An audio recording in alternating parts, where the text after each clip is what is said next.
The first theorist I'm going to talk to you today about is Aristotle. He thought the aim for education was not only to attain knowledge, but also to gain happiness or goodness in life.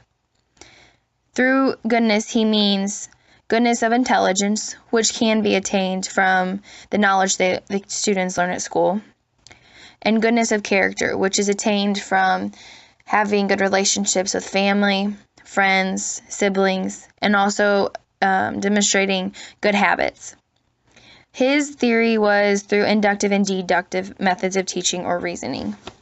Inductive reasoning provides some degree of support for the conclusion, but may not always have been truthful during the beginning of it. Deductive reasoning is kind of like that, but it is almost always true.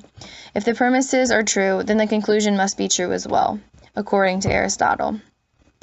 The next theorist I'm going to talk about is Dr. Becky Bailey. She's the founder of Loving Guidance Incorporated, and she's the developer of conscious discipline, which is her main theory for education. She has authored many books talking about conscious discipline, as well as just talking about loving your students. She has authored 14 to be exact. The conscious discipline theory is a classroom management program which incorporates social and emotional learning in it. Through this theory, it stresses that it is impossible to make other people change. People can only change themselves. So no matter how hard we try with our students to make them change for the better, the only thing that can help them is themselves. This theory also stresses that relationships are foundational to behavioral management and give the people willingness to solve their own problems. Through our students watching us in our relationships with other teachers and other students, they will learn how to manage and solve problems on their own. This theory also stresses that conflict is a necessary part of learning and an opportunity for teaching and building relationships. The company that Dr. Bailey is the founder of, called Loving Guidance Incorporated, is a company dedicated to creating positive environments for children, families, school, and businesses. She created this after she developed the Conscious Discipline program. The next theorist I'm going to tell you about is Sigmund Freud. He had many theories, but among one of his best was the theory of learning.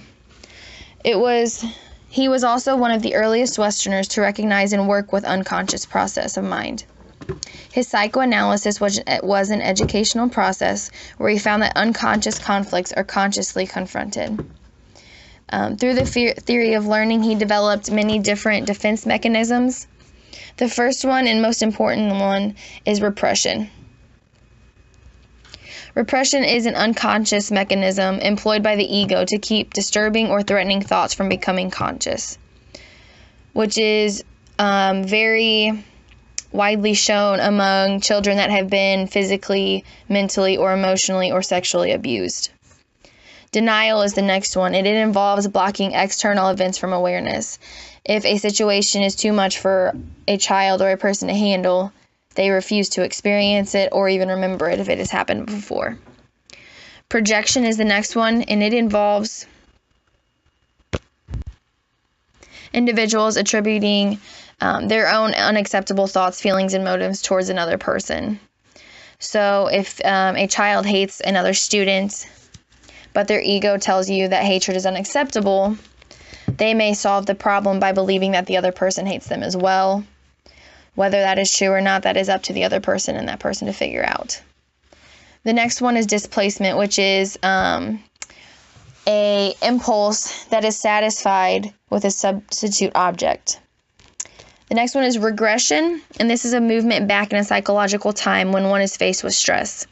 So a child may begin to suck their thumb again or wet the bed when they need to spend some time in the hospital. Or where they feel uncomfortable around a situation. The last one is sublimation, and it is almost exactly like displacement, but not only do they solve the impulse with a substitute object, they do it in a socially acceptable way. So an example would be playing a sport could help them get their aggression out rather than going and just causing a fight with one of the other students in class. The last and final theorist I'm going to talk about is John Watson. His theory was on behaviorism. Behaviorism is assumed that behavior is observable and can be correlated with other seen events. Through different events, different behaviors can be displayed. Behaviorism's goal of research was to explain the relationship between conditions or situations, the behavior and responses that can cause from them, and the punishment that comes to follow after you have followed through with them. Aspects of Watson's theory were he opposed mentalistic concepts. He used continuity to explain learning. He considered emotion as an example of learning conditioning. He also rejected the notion of individual differences, and he believed that practice strengthens learning, just as you hear in sports teams or with a band, practice makes perfect.